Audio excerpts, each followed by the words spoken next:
Hi friends, welcome to village వంటకాలు. Friends, సరికొత్త రెసిపీతో మీ ముందుకు వచ్చాను. ఇవాళ సింపుల్ అండ్ టేస్టీ రెసిపీ వచ్చేసి బ్రేక్ఫాస్ట్ రెసిపీ. ఈ బ్రేక్ఫాస్ట్ చేసుకోవడం చాలా సింపుల్ అండి. చాలా తక్కువ ఇంగ్రీడియంట్స్ తోటి చాలా రుచికరంగా టేస్టీగా ఈ బ్రేక్ఫాస్ట్ని అయితే రెడీ చేసుకోవచ్చు. ఇందులో ఎన్నో హెల్త్ బెనిఫిట్స్ ఉన్నాయండి. ఈ బ్రేక్ఫాస్ట్ని అస్సలు మిస్ చేసుకోకండి, మీకు కూడా పర్ఫెక్ట్గా వస్తుంది.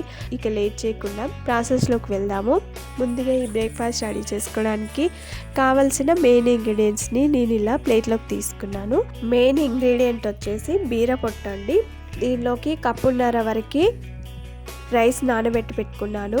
అలాగే బ్రేక్ఫాస్ట్ ఇంకా రుచిగా రావడం కోసం కొత్తిమీర కొంచెం, అలాగే ఒక 3-4 పచ్చిమిర్చి, అర ఇంచు అల్లం ముక్క, ఒక 3 వెల్లుల్లి రెబ్బలు, అలాగే ఒక 4 ఎండుమిర్చి తీసుకోవాలి.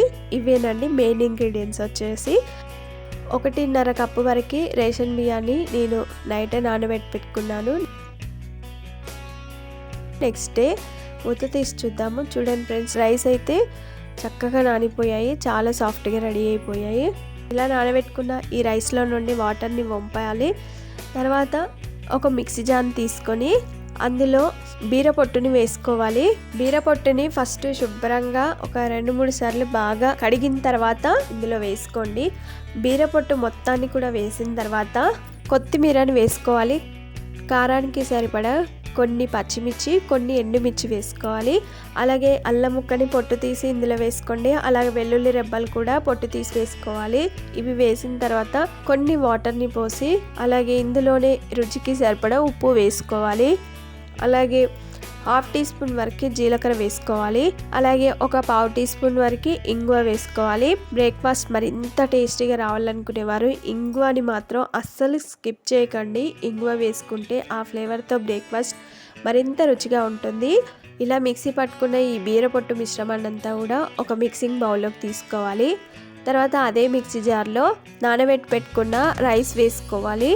రైస్ మొత్తాన్ని కూడా జార్లోకి వేసిన తర్వాత కొన్ని వాటర్ని పోయాలి. మిక్సీపై మూత పెట్టి మెత్తగా మిక్సీ పట్టుకోవాలి. ఇలా మిక్సీ పట్టుకున్న ఈ పిండిని బీరపొట్టు మిశ్రమంలోకి పోసి బాగా కలపాలి. అంతా కూడా బాగా కలిసేలాగా గరిటెతో బాగా కలుపుకోండి.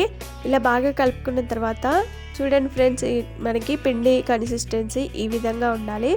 బాగా తిక్కుగా ఉండకూడదు, అలాగని బాగా పల్చగా ఉండకూడదు. చూసారు కదా, ఈ విధంగా బాగా కలిపిన తర్వాత ఇందులోనే ఒక 1/2 టీ స్పూన్ వరకు వంట సోడా వేసుకోండి. ఈ బ్రేక్ఫాస్ట్ని అప్పటికప్పుడు రెడీ చేసుకుంటాం కాబట్టి కొంచెం వంట సోడా యాడ్ చేసుకోవాలి. వంట సోడా వేసిన తర్వాత ఒకసారి బాగా కలుపుకోవాలి.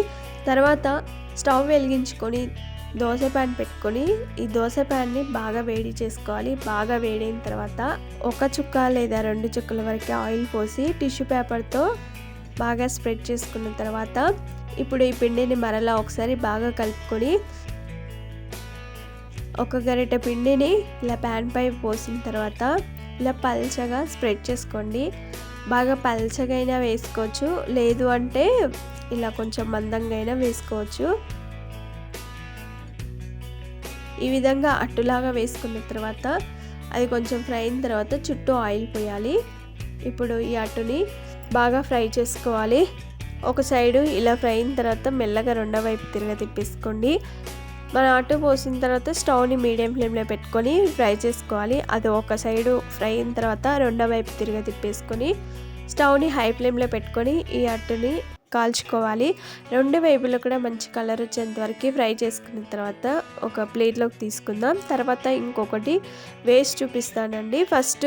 ఫస్ట్ మనం ఒక 2 చుక్కల ఆయిల్ పోసాం కదా, ఇక నెక్స్ట్ టైము ఆయిల్ అవసరం ఉండదు. టిష్యూ పేపర్తో ఒకసారి ప్యాన్ని తుడిచిన తర్వాత పిండిని మరలా ఒకసారి బాగా కలుపుకొని ఒక గరిట పిండిని ప్యాన్ పై వేసిన తర్వాత ఇలా కొంచెం పల్చగా స్ప్రెడ్ చేసుకోండి. ఇలా పల్చగా వేసిన తర్వాత దాన్ని ఫ్రై చేసుకోవాలి. అది కొంచెం ఇలా ఫ్రై అయిన తర్వాత పైన పచ్చిదనం అంతా పోయిన తర్వాత దాని చుట్టూ కూడా ఆయిల్ పోయాలి. దాన్ని రెండో వైపు తిప్పేసుకోవాలి. అది ఒక సైడ్ ఫ్రై అయిన తర్వాత రెండో వైపు తిప్పుకొని రెండు వైపులో కూడా మంచి కలర్ వచ్చేంత వరకు ఫ్రై చేసుకోవాలి. రెండు వైపులో కూడా ఇలా ఫ్రై చేసుకున్న తర్వాత ప్లేట్లోకి తీసుకుందాం. పిండి మొత్తాన్ని కూడా ఈ విధంగా అట్లలాగా పోసుకొని వీటినన్నిటిని కూడా ఒక సర్వింగ్ ప్లేట్లోకి తీసుకొని మీకు నచ్చిన చట్నీతో సర్వ్ చేసుకుంటే అంతేనండి. సింపుల్ అండ్ టేస్టీ, కలర్ఫుల్, ఎన్నో హెల్త్ బెనిఫిట్స్ ఉన్న టేస్టీ బ్రేక్ఫాస్ట్ అయితే రెడీ అయిపోయింది. నేనైతే మామిడికాయ చట్నీతో సర్వ్ చేసుకున్నానండి. కాంబినేషన్ అయితే అదిరిపోయింది. దీనిలోకి కారంగా ఉన్న చట్నీ బాగుంటుంది, అలాగే పల్లి చట్నీ, కొబ్బరి చట్నీ కూడా చాలా బాగుంటుంది. డైరెక్ట్ వట్టివి కూడా తినేయచ్చండి, అంత రుచిగా ఉంటుంది.